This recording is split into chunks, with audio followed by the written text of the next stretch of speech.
दोस्तों बात करने वाले हैं कार ट्रेड टैक्स स्टॉक के बारे में। देखो स्टॉक के बारे में दो तीन चीज बताने वाला हूं। सबसे पहले स्टॉक के रिटर्न के बारे में कि भाई कितने कितने टाइम ड्यूरेशन की होल्डिंग करने पे आखिर आपको स्टॉक से कितना रिटर्न या फिर प्रॉफिट या फिर लॉस देखने को मिलने वाला है। दूसरा यहाँ पे बताने वाला हूँ स्टॉक के होल्डिंग पैटर्न के बारे में कि भाई यहाँ पे जो होल्डिंग पैटर्न बन रहा है उसके अकॉर्डिंग स्टॉक में आपको इन्वेस्टमेंट करना चाहिए या नहीं करना चाहिए।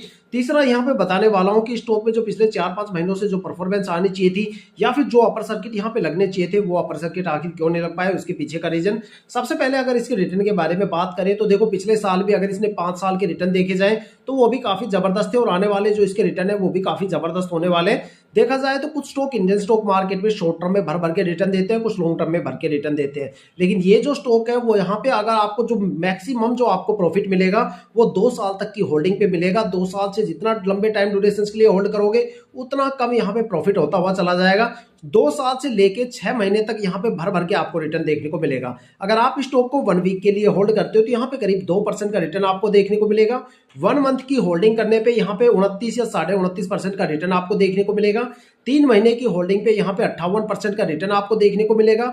6 महीने की होल्डिंग पे यहाँ पे आपको 83% का रिटर्न देखने को मिलेगा। अगर आप स्टॉक को 9 मंथ की होल्डिंग के साथ रखते हो तो यहाँ पे आपका पैसा डबल से ज्यादा हो जाता है, 133% का रिटर्न आपको देखने को मिलेगा।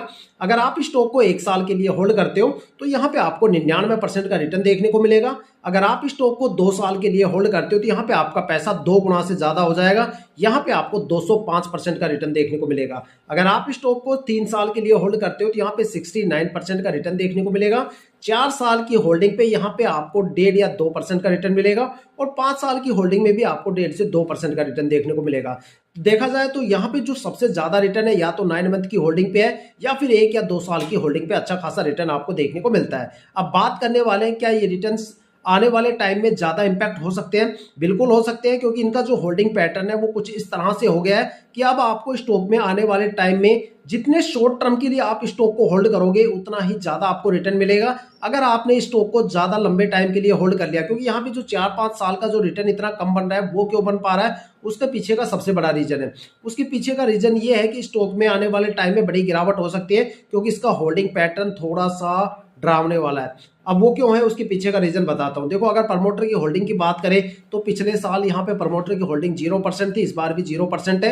एफडीआई की होल्डिंग पिछले साल 4.53% थी जो इस साल बढ़ के यहाँ पे 22.02% हो गई है। और एफआईआई की होल्डिंग पिछले साल 70.15% थी जो इस साल घट के 51.62% हो गई है। साथ में पब्लिक इन्वेस्टर्स की होल्डिंग यहाँ पे पिछले साल 18.55 थी जो इस साल घट के 18.26 हो गई है। देखो किसी भी स्टॉक में एफआईआई और डीआई के भरोसे कभी भी इन्वेस्ट मत करो। अक्टूबर में आपने देखा होगा कि डीआईआई और एफआईआई